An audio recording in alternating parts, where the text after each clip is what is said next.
How you doing? I'm meteorologist Paul Diano, and this is the KOMO 4 dub, the Western Washington Weather Webcast. Our headlines today, slow showers, 24 hours late, not even making it to Seattle until this afternoon. We are starting the day mild. We are ending the day mild.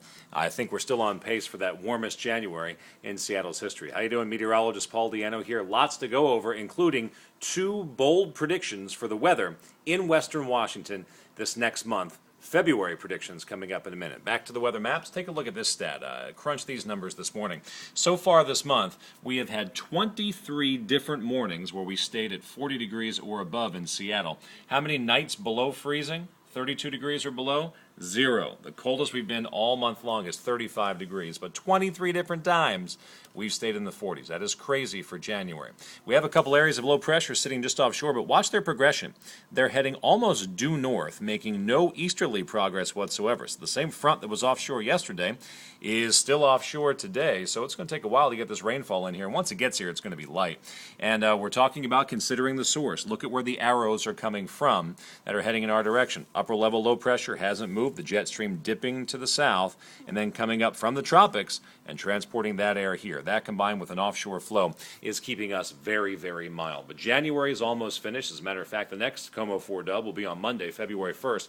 Let's talk about some trends. We've hit on this the past couple days, but we'll talk about what's going on weather-wise. We look back to 2006. This is the record that we are going to break. February of 2006. Well, that January of 2006, we set the all-time record for warmest weather in January. We're going to break that this year. So what happened that February? Well, one thing that stands out to me is that right in the middle of the month, see right about there, 30, 30, 27, 23, 27, 29. That's about a stretch of a week where it wasn't terribly cold, but it was cold. The coldest weather we would have seen since December. So it did get cold after that January. It also was drier than normal. Right there, only 2.55 inches of rainfall. That's not much for February. Now we look back to 2003, the last time we had an El Nino this strong, with a positive correlation of 1.5 degrees Celsius above normal in the water. In the equatorial Pacific, that characterizes a moderate El Nino.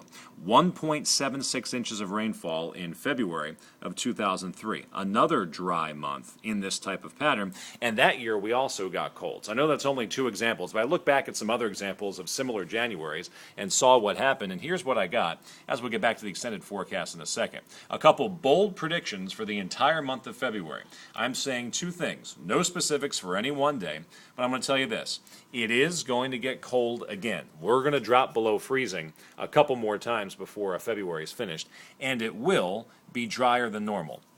Looking back at El Nino years, moderate to severe El Ninos, it's almost a guarantee that this month is drier than normal. Will it pour 1 or 2 days? Of course. It's wintertime in Western Washington. But in general, we're drier than normal, and it will get cold once again. Two predictions for the month of February. As we're just about wrapped up with January, I'll finish today on the extended forecast. Friday, 53 degrees today. Over the weekend, showers and sun breaks, a little bit of sunshine, highs around 50, and next week continuing above normal. A chance of showers each day, but really nothing terribly heavy. That is the Western Washington Weather Webcast for today, January 29th. Be back on Monday, where we'll be in February, where I do think it's going to get cold once again, but not for the first couple days of February. Have a great weekend.